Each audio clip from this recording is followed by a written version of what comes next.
Hello, everybody, and welcome to the Wench Bench, where friends sit and talk about fabulous fictional females and how their stories have influenced us throughout our lives. My name is Alison. And my name is Fonda. And today, Fonda is going to be talking about something a little bit different. Yes. So instead of talking about a fabulous fictional female, I thought it would be great if we could talk about what we think, just the two of us, because I think it's going to be different from person to person, makes a well-written female character. Whether that's in a book, a comic book, like a TV show, a movie, a podcast, anything like that, I thought would be great to talk about, because I think there's going to be similarities, for sure. For sure. But I also think there's going to be differences. Like, for example, if you and I were to get someone who was going to be from Germany, let's say, I bet you they might have a different opinion just because of their, like, cultural view of things as well about what makes a well-written character. Yeah. So to preface this is not solid stone what makes a well-written female character. It is our opinion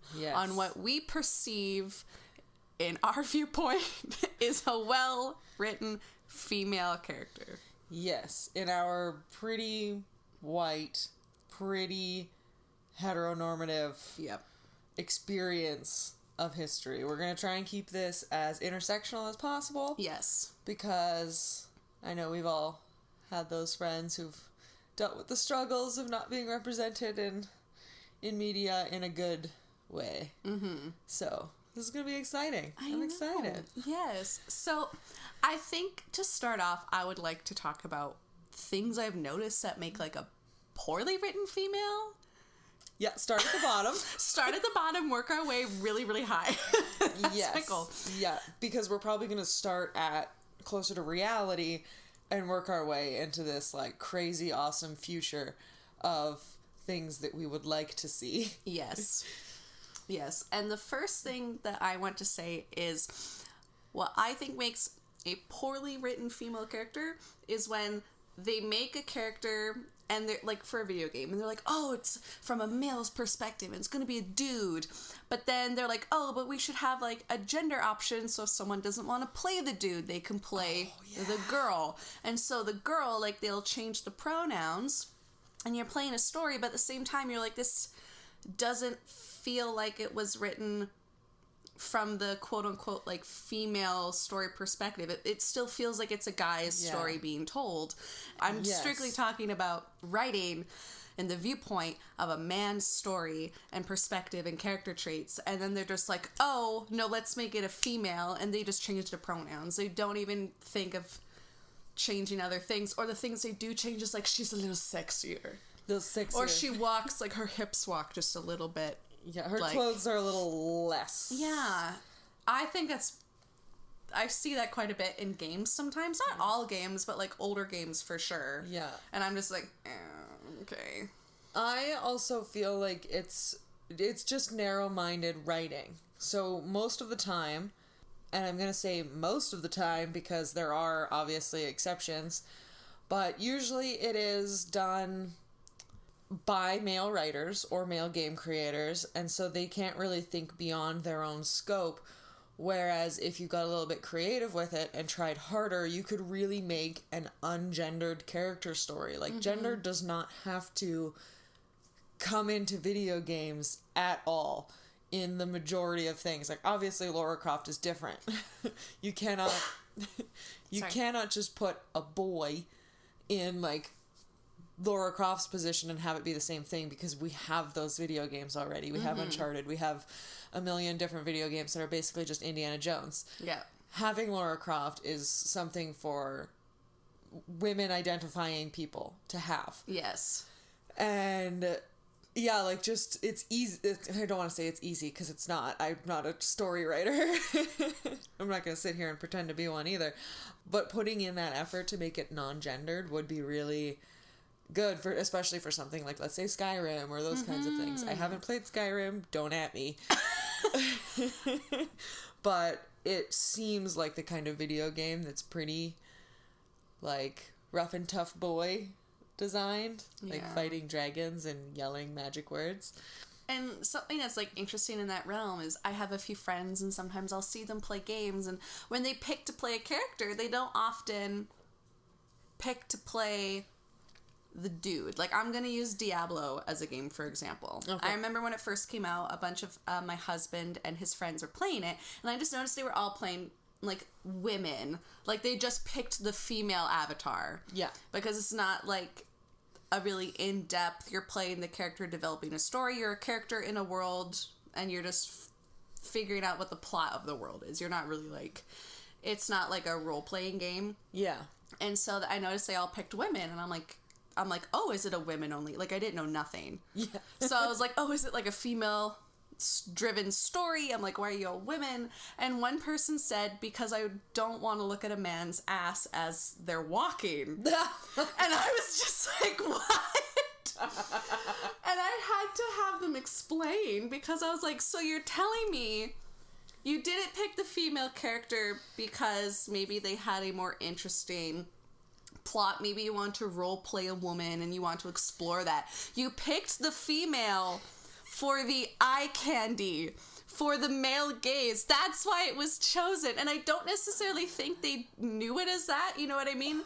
I genuinely don't think any of my husband or his friends, when they were like 19, really thought that they were being assholes. Not that I think any of them are assholes, but you know what I mean? Like, they picked something because they were like, well, I don't want to look at a guy's ass as it's walking, and you're just like, oh, okay. But then there's me. I tend to always pick female characters if I have a choice, because it's rare for me to see myself in a game or be able to pursue myself in a game how I want it to be. Yeah. And the times that I do pick a male character is when I'm like, oh, but I want to explore this plot element and see, like, how it goes out. But it was just so interesting when they're all just, like, picked a girl because they just didn't want to look at a guy's ass. I feel like that comes down to the very common pitfall of male gaze media. Yeah. Where you... Unless you're looking for it, and I look for it a lot now because I'm trying to make more informed decisions on what media I am choosing to consume, I am watching for that and I'm paying attention to where the male gaze really is. And I feel like because it is such a norm, unless you're looking for it, you're not going to think that it's weird. Yeah. Like... Specifically, we watched an old horror movie called Prince of Darkness, and it was really weirdly female-gazy. Like, the female character was never really over-sexualized in any way. The camera didn't focus on her butt or anything, but at the same time, the male character... He, like, constantly had, like, his shirt off or it was unbuttoned, and he was always, like, sprawled in weird ways, and I'm just like, okay. Where's this from? It was a John Carpenter horror movie. It's, like, a follow-up to the movie The Thing, and I'm like, where did this weird sexualization of this male scientist come from? Yeah. And it felt weird, because it wasn't the norm, and it was super cool, but I liked it. Yeah. Long story short, we're playing a game to enjoy a game. Yeah. And I think there's nothing wrong with that. I just wanted to point out how sometimes when a game lets you choose a female, it's not because of a good, well-written aspect. Yeah. And you fall into those gender traps that we all have been raised on. And yeah. It really is an active choice to do something like look into the reasons you're doing something and to actually question those things. So, and sometimes it's your job to tell somebody to question those things. Exactly. Sometimes you're just like, are you okay? On the topic of the male gaze, I don't think you've seen this video, but on Twitter, on November 27th, 2019, this guy on Twitter, I think his name's Juan Buis. If you want to find the video on Twitter, it's at JUANBUIS, and he found this video that someone swapped the Batman and Catwoman character models in one of the Batman Arkham games. You can't see this, but I'm super excited about it. Yeah, so let's maybe take a quick pause. Oh my god. So we took a quick pause so I could show Allison. But it is hilarious. It's from Arkham Knight. And he just basically, Batman's performing all of Catwoman's ridiculous seductive movements with her hips. How she's like caressing Batman. His butt looks so voluptuous in the swapped model. So big. And it's just so funny because it really shows when you switch a man and a woman character models in a video game. And, like, yes, people could say, like, well, Catwoman's just a seductive person. It's like, yeah, but she doesn't have to over-sexualize her hips moving when she's walking. She can be seductive in little movements in how she talks. You know what I mean? Like, so it's just funny that in order for them in the game to portray Catwoman as being seductive and catty, they over-exaggerated all of her movements and it was so sexualized. So over-exaggerated. It's like even when women are walking like sexy down a runway, they don't swish their hips that much. Which actually reminds me of, for those of you who did decide to spend the money on Solo, which I actually enjoyed the movie. Like, it was pretty good. It wasn't the greatest Star Wars movie in the world. They took a chance, and I can respect it. It was fun, and for the production hell that it had to go through just to get onto screen, it was cool, and there were a lot of female characters in it. Mm-hmm. They were all generally pretty good, except for L3. The robot? I loved her story choices, but the way that they created this robot is absolute nonsense. Tell me. Her hips are wide, and she literally walks like Catwoman was walking in that video. Like, she walks with such a swish, and it's like, this is a fucking robot. It wouldn't walk like a human. As some of us have found out watching any video about an actual person trying to build robots, the way humans walk is so, like, weirdly organic and against everything. It is actually quite unnatural. There's a reason why not very many things in the animal kingdom walk like humans. It's because the fact that we can balance on two legs is freaking ridiculous. And so to add on top of that, two legs that are like the majority of her body, and then like swishing hips, and to have her make all of these really bad sexual innuendos was so cringy. It just, and I came away with that like right away, but then they went from having this really cringy character design to letting her lead a freaking robot revolution, which I loved. Yeah. And she had really good ideas, because I've always liked the idea that robots really do represent or droids really do represent in the Star Wars universe, essentially slaves. And they are sentient, and they do have feelings, and all of this stuff, and yet they're still being used as property. And so the fact that she had this grand plan and all of these things, and she wanted to lead a robot revolution and everything was great, I loved it. But then you couple that with this super over-sexualization of a robot. It was like, what the hell? It was so, like, sad, because you get, on one hand, you get the good, and then on the other hand, you're like, but it always it seems to always come with that bad, which was just so much sexual innuendo and so many swishing hips, and I'm just like, that robot would fall over. Allison's like, the robot would not survive. Another thing I think makes for a bad written, in my opinion, again, female character, is like when the female lacks any agency, if that makes sense. When it's like she's the protagonist, but everything that's happening isn't because she's choosing it to. And sometimes those can be good stories when the character starts off having no agency, and then she's breaking it, and she's going to gain agency of her own. Those can be really great stories. But I'm thinking of like Sleeping Beauty. She was asleep for so long, and everything that was supposed to be like her choice or things that were going to happen for her were done through other people, or a man, or her father who was the king. Yeah. And there's a lot of times when there's like this agency that's been taken away from a female character, what feels like they don't have any choice whatsoever of anything. Even like the makeup they wear is always like someone, like, you know what I mean? Yeah. And I don't like that. I that is a plot device that, when implemented correctly, can get across some incredible feeling and emotion. For anybody who's watched Rosemary's Baby, that is a movie that is horrific, especially if you're watching it as a woman who's watching this with, like, a keener eye. You really see the entire movie is amazing. If you enjoy horror movies, definitely watch that. I'll probably talk about it at some point. But basically, the entire movie is like it's gaslighting the horror movie. Mm. She is being 100% controlled by her husband, and then he gets in weird with these like cultists in their building and the apartment that they just bought. And every single action she takes is completely controlled by the men around her.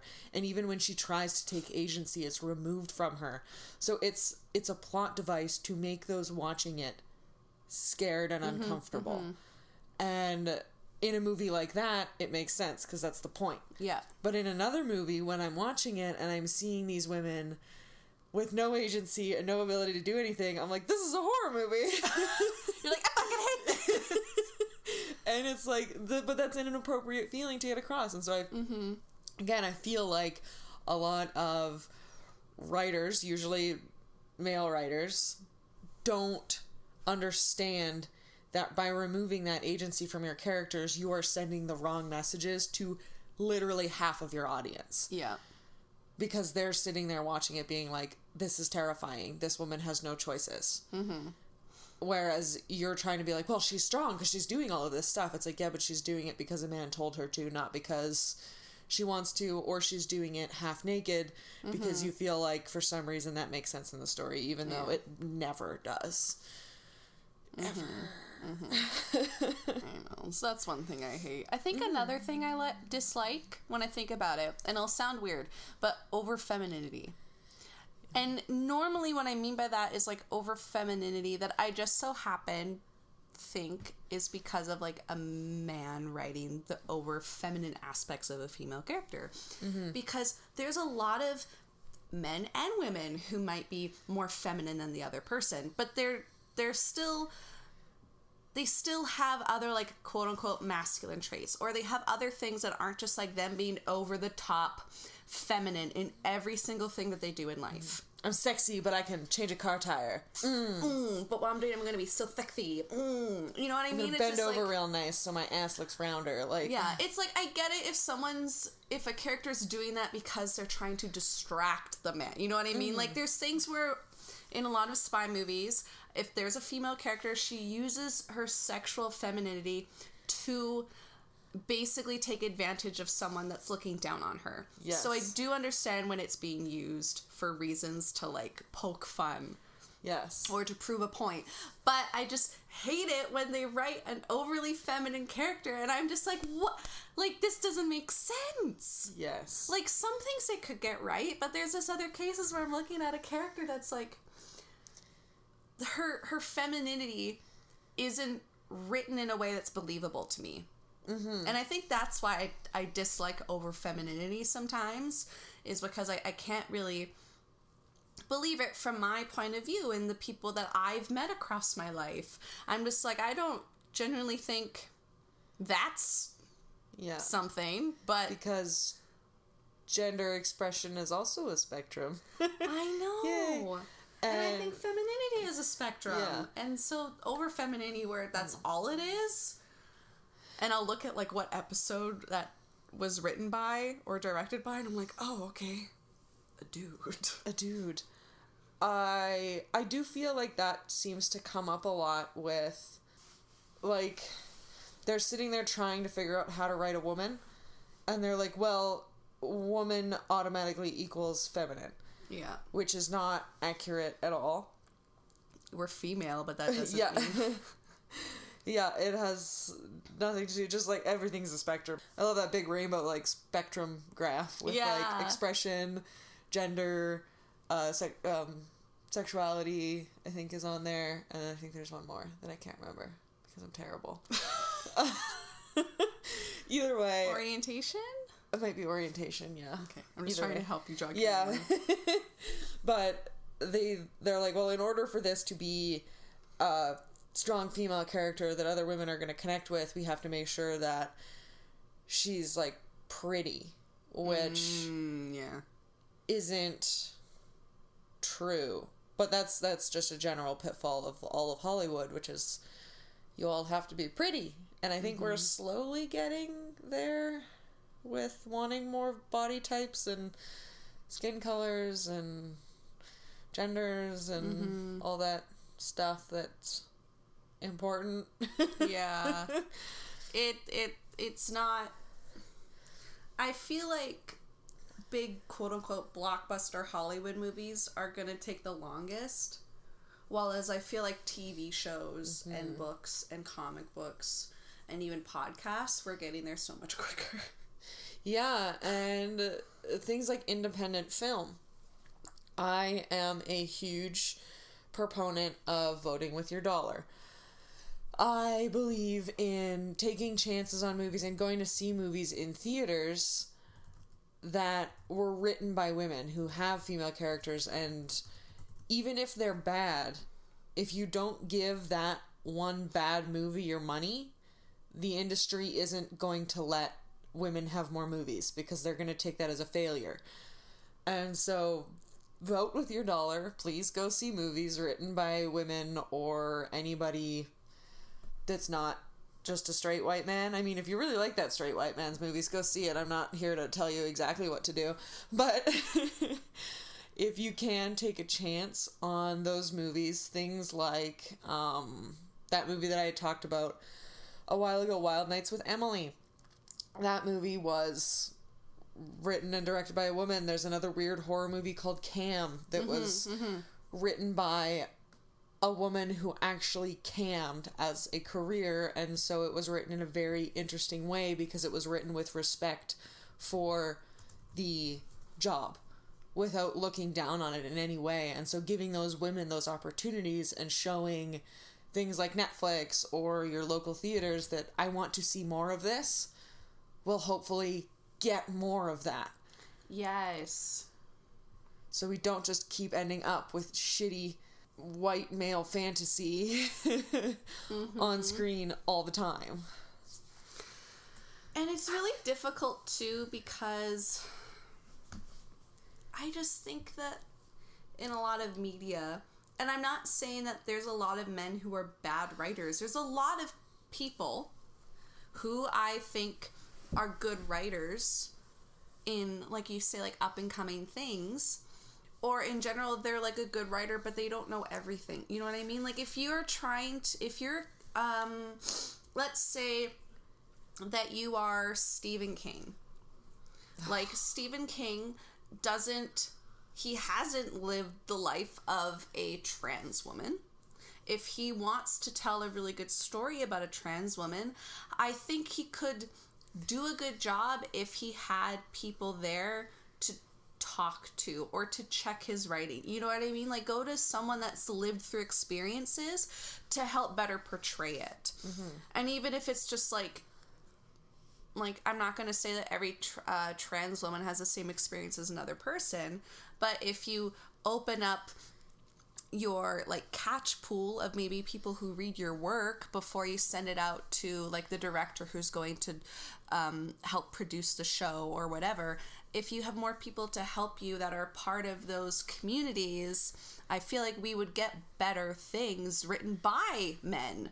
And that's just my opinion, because I have no idea what it's actually like to be on a board where you're writing a script, because a lot of times there's also going to be directors and people who are going to tell you to just fucking change it because they have the power over you and they have the money.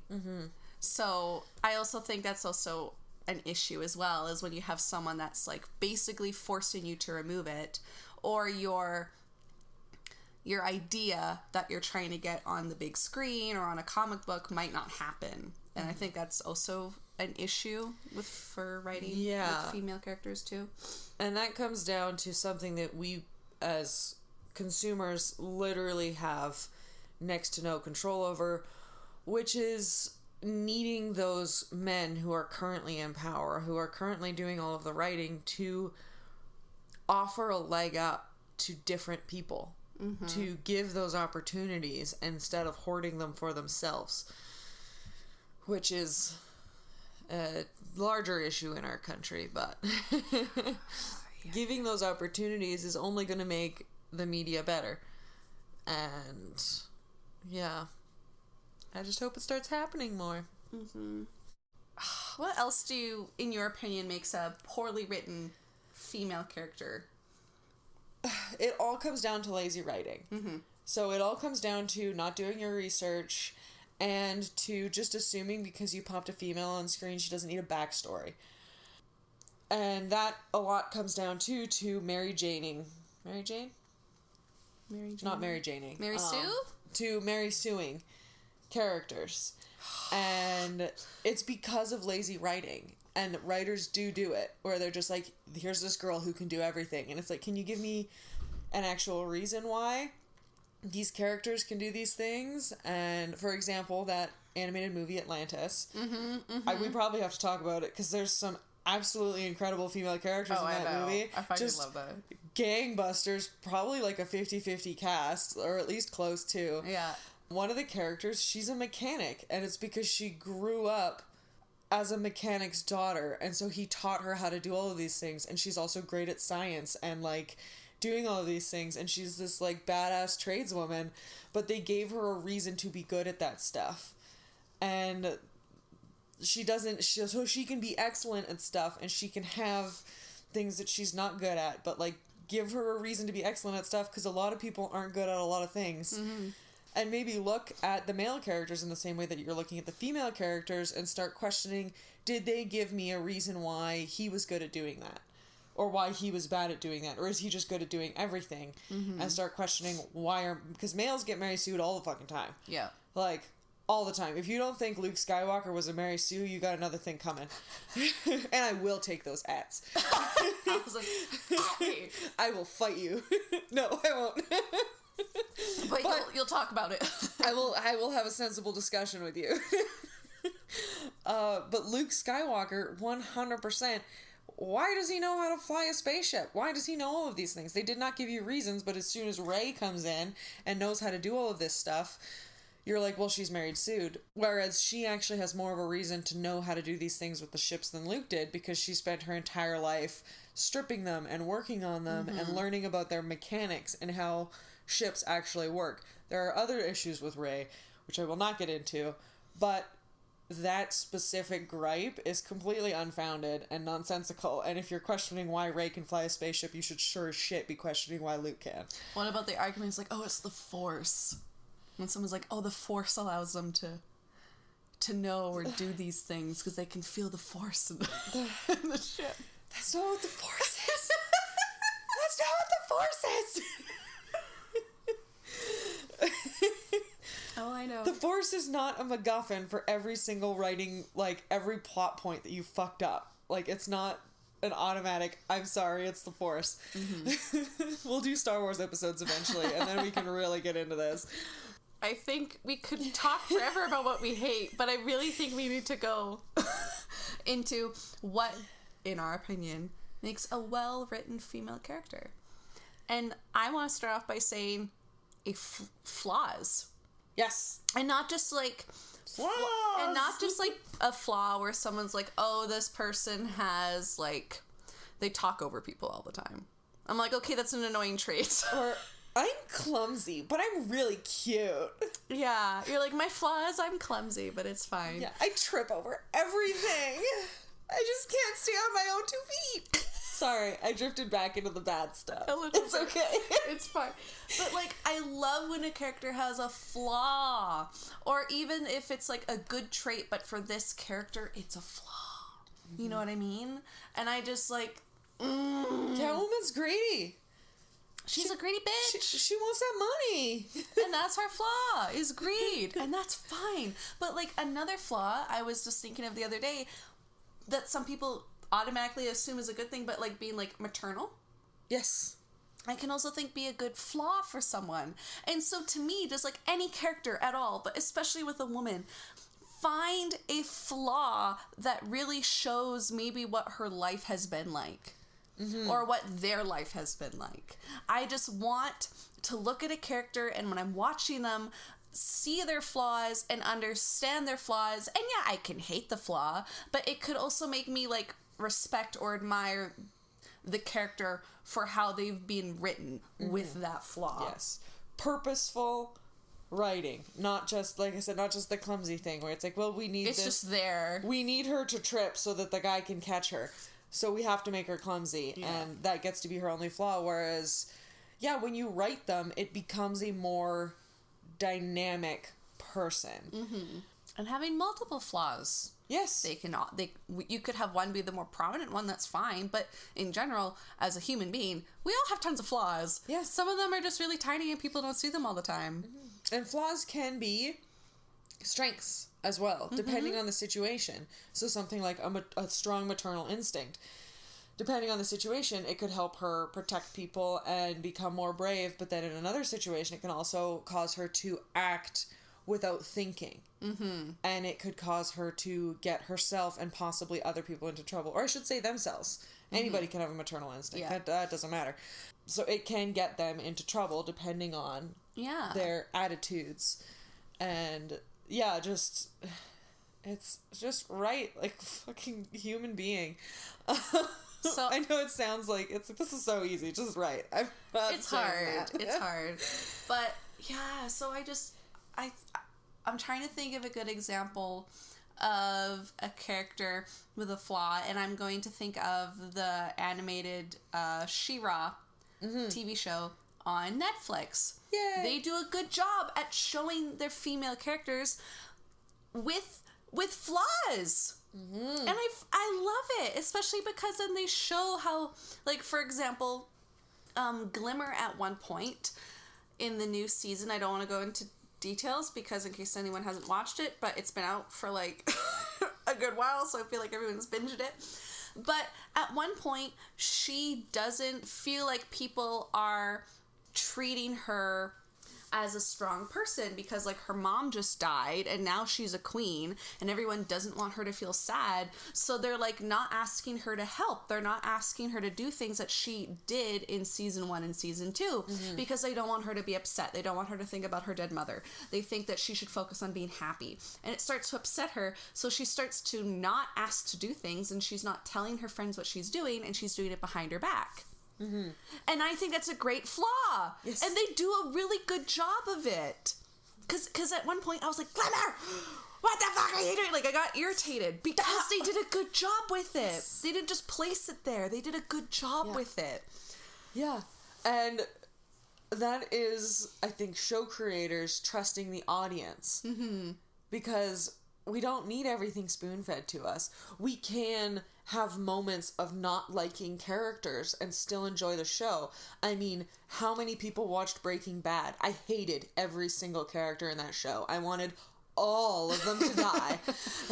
But was it well written? It was extremely well written, and yeah, it took us a long time to get through it because of that. But also, the story was extremely interesting, and I do think that they were a little heavy-handed on the flaws and stuff, but you can have moments where your main characters are not likable.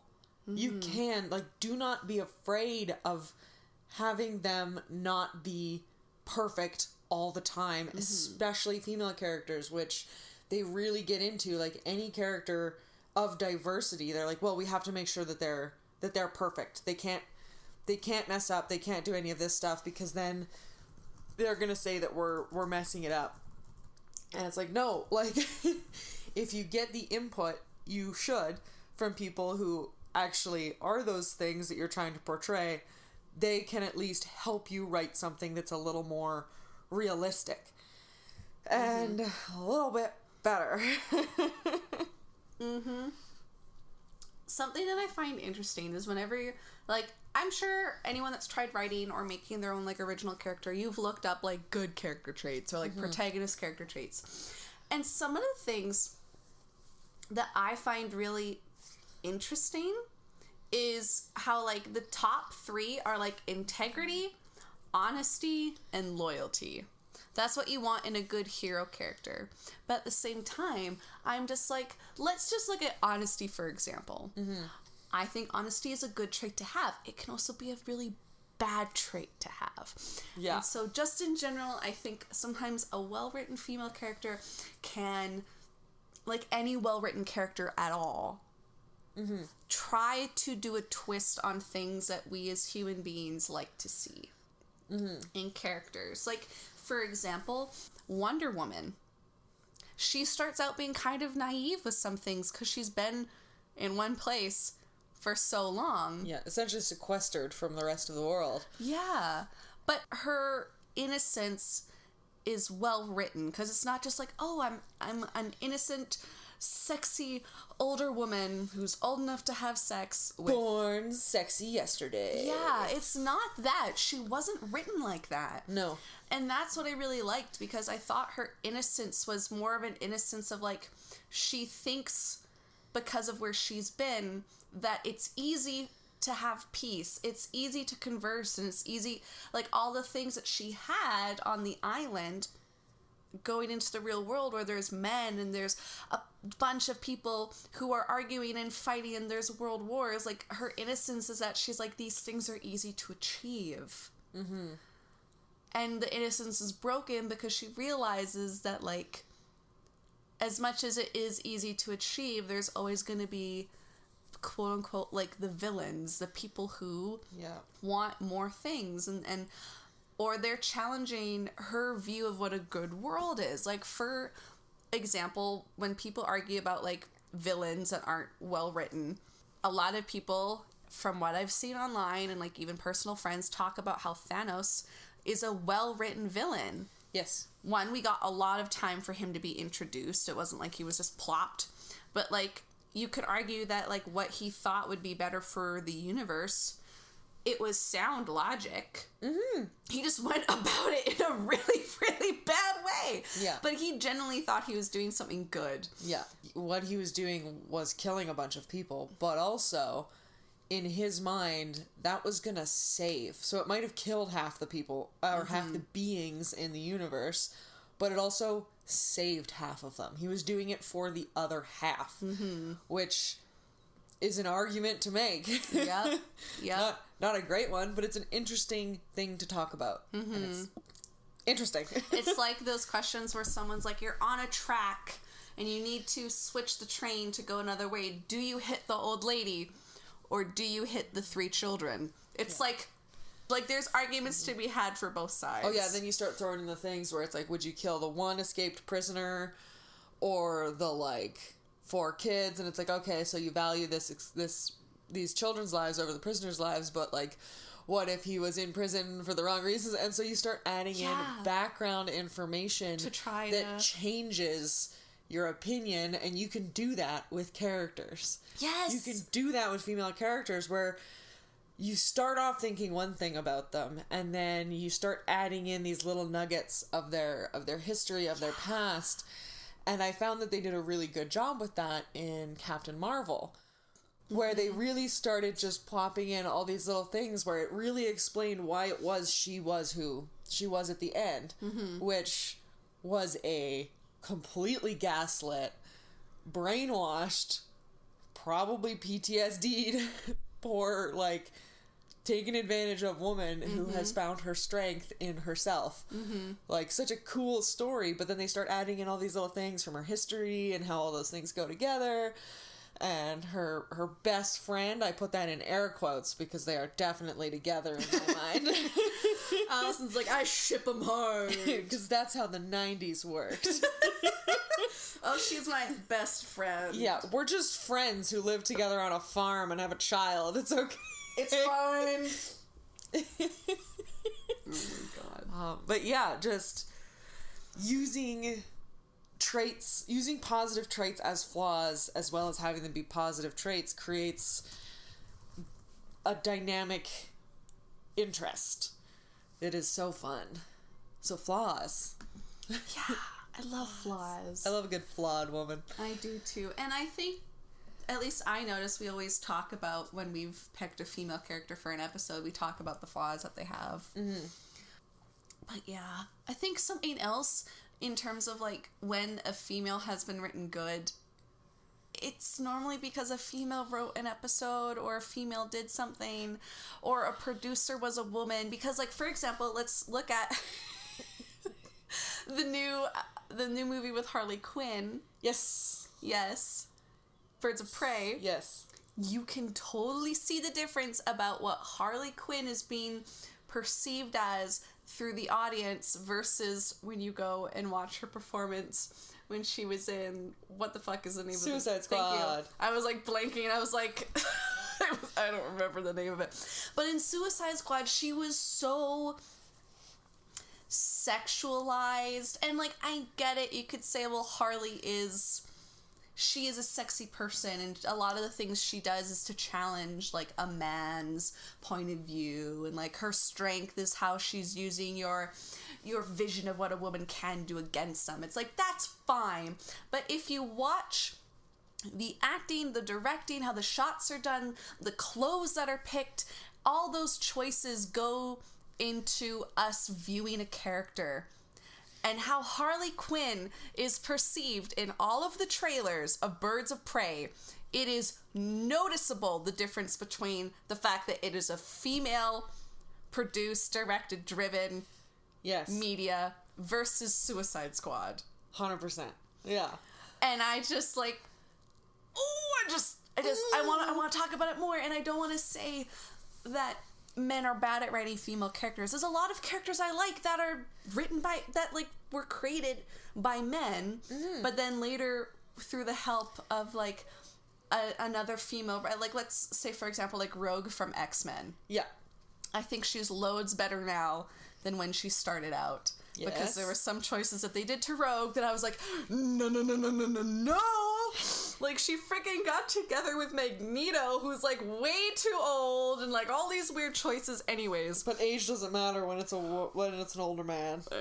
Anyways, but, like, she's written a lot better now, and I would like to say it's because Marvel has had a lot of other people write their comic books that have also been female. Mm-hmm. Like, look at the Harley Quinn series that was written and drawn by women. I think that added a lot. I'll get into it. I know. But so I think that's another thing that I would just like to say as a point is have more diverse individual people, man or woman, help to let you create a character if you have that opportunity to go to someone and be like, I want to develop this type of character, and I know I can do this area of her or them justice. Yeah. But this aspect of their life that I would like to explore, I have no personal experience with. Please help me. Yes. There's nothing wrong with that. No.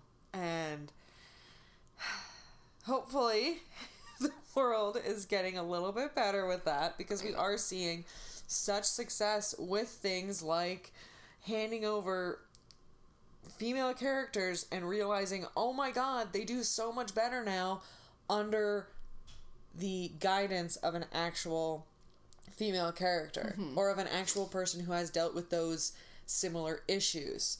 Like, you can have two people, so you can have a stereotypical straight white man writing a story, and if they can really challenge themselves, write a non-gendered story, and then for like the action and for what they actually want to happen in the story, and then get in somebody to deal with the interpersonal things to help you flesh out mm-hmm. the personal story of those characters that actually have that connection. So be it a person of color, a trans person, mm-hmm.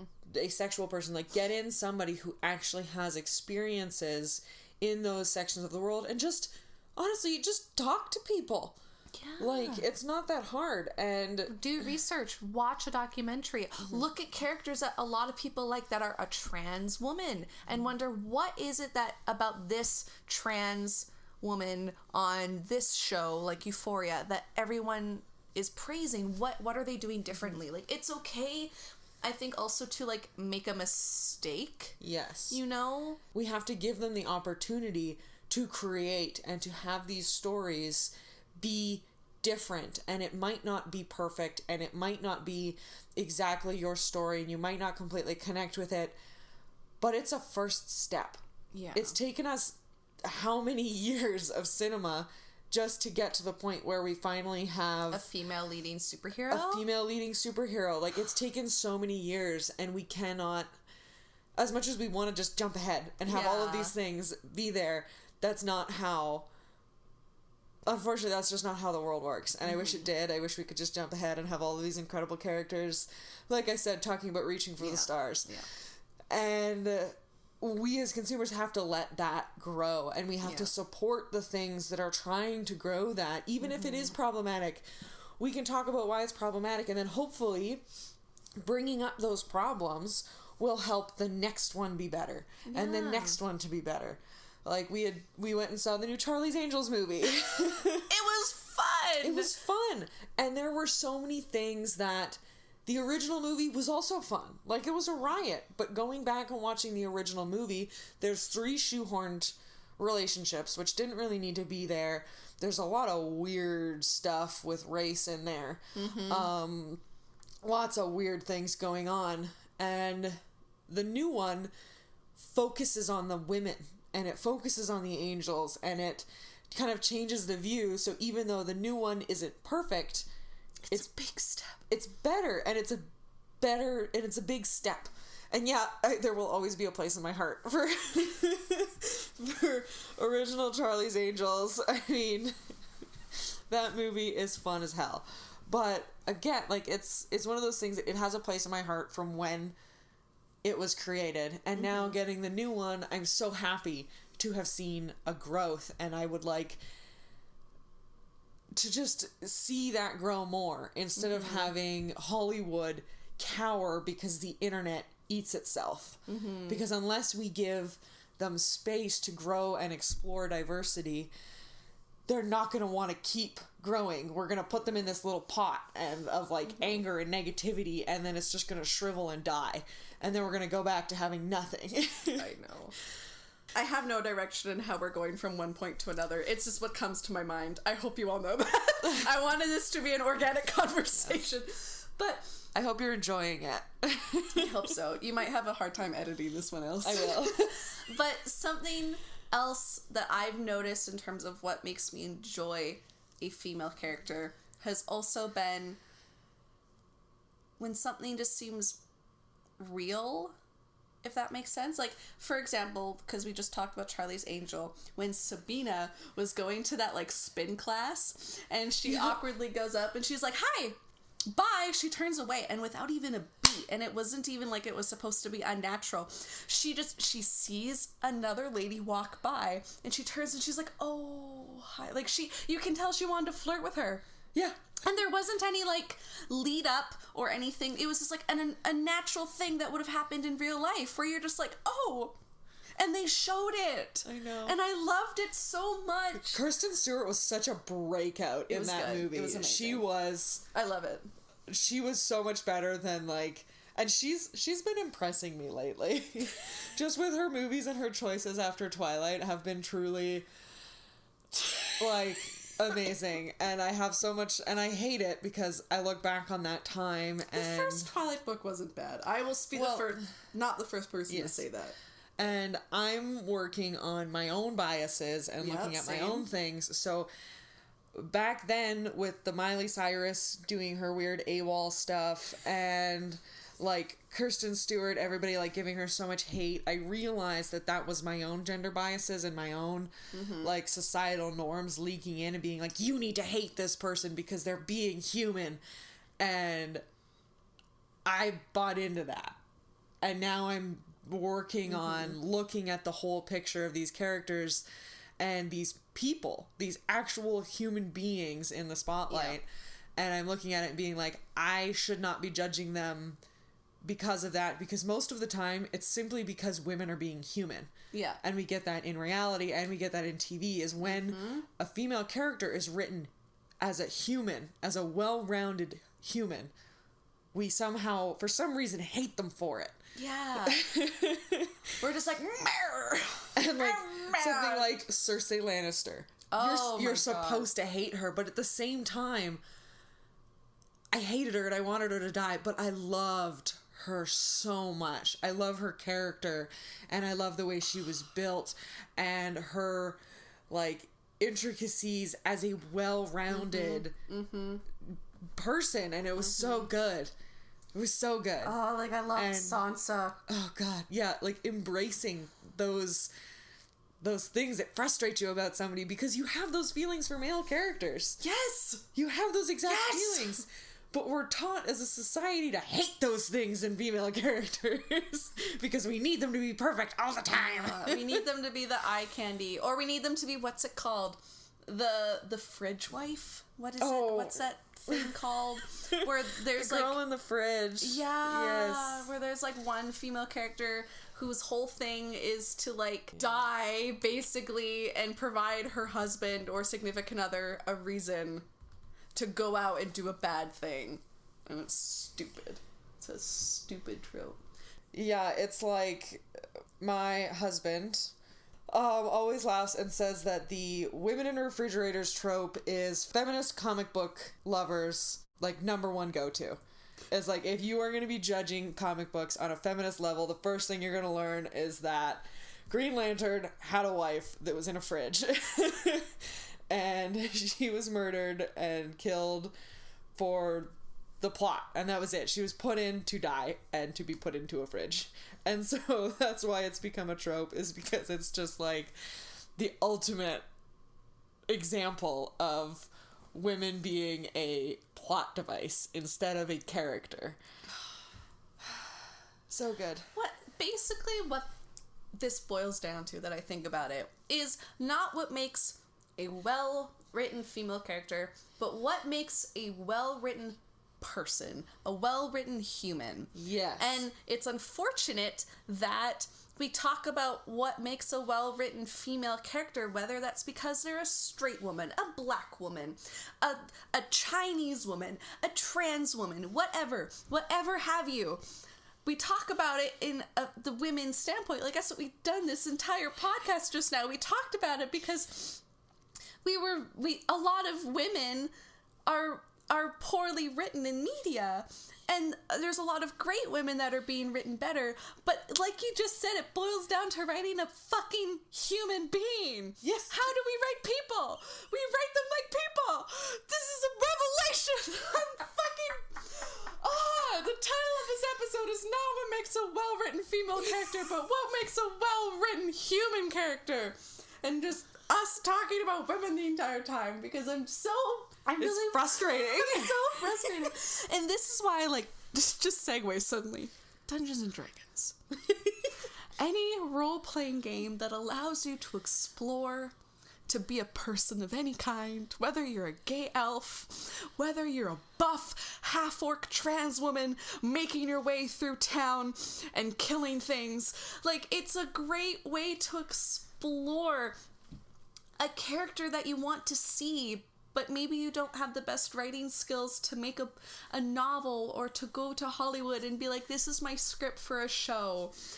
I know we talk about a lot of things that we want to see in media, and let's be fair, there's a lot of people that want to strive to be a writer, and it's going to be so hard for them. So hard. But I just want to say, if you are a person who's frustrated just like us, Dungeons and Dragons, if you have anyone that can play with you, is a great way for you to explore and feel like it's okay to make a mistake, and also make your own original characters. And develop them. If you want to develop and see a character in a world that maybe other people might not get to see, that's fine. Explore it and do it.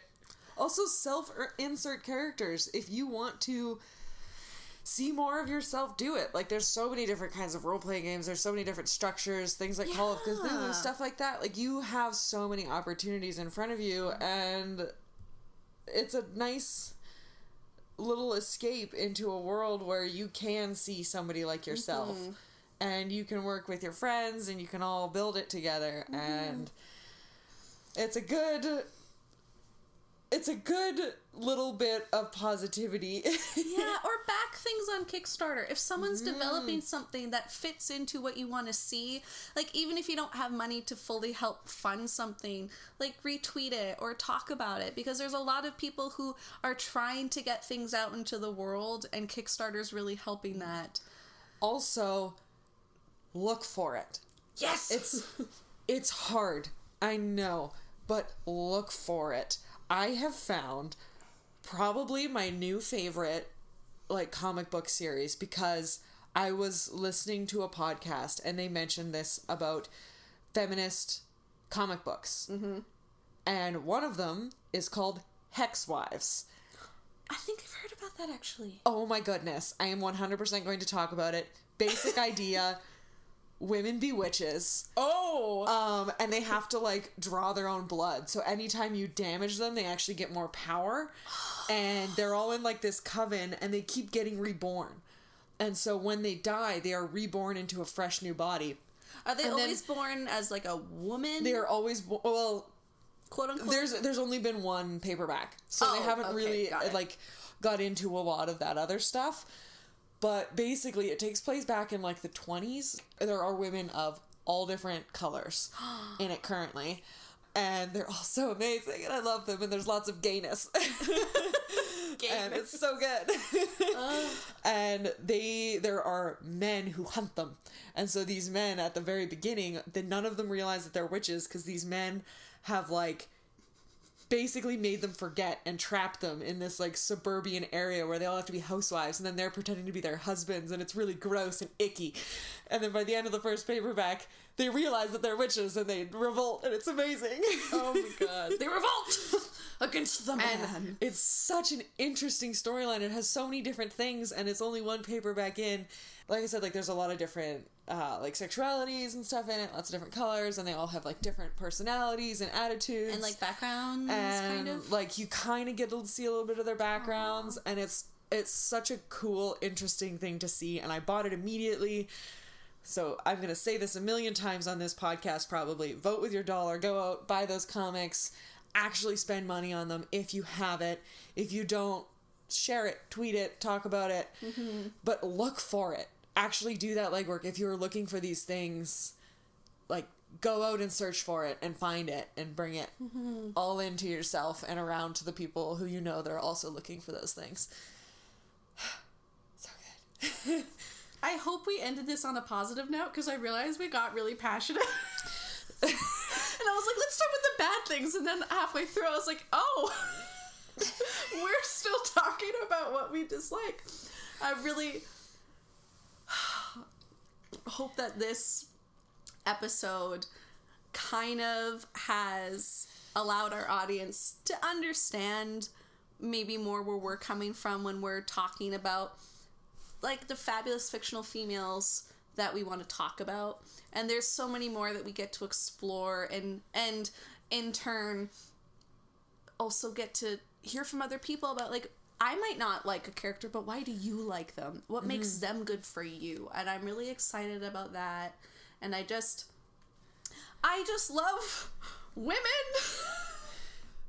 Whether you are born as a woman and you identify as a woman, or whether you are transitioning to be a woman, I just love women. Found your way to womanhood in whatever pronoun. However you found your way to womanhood. I know.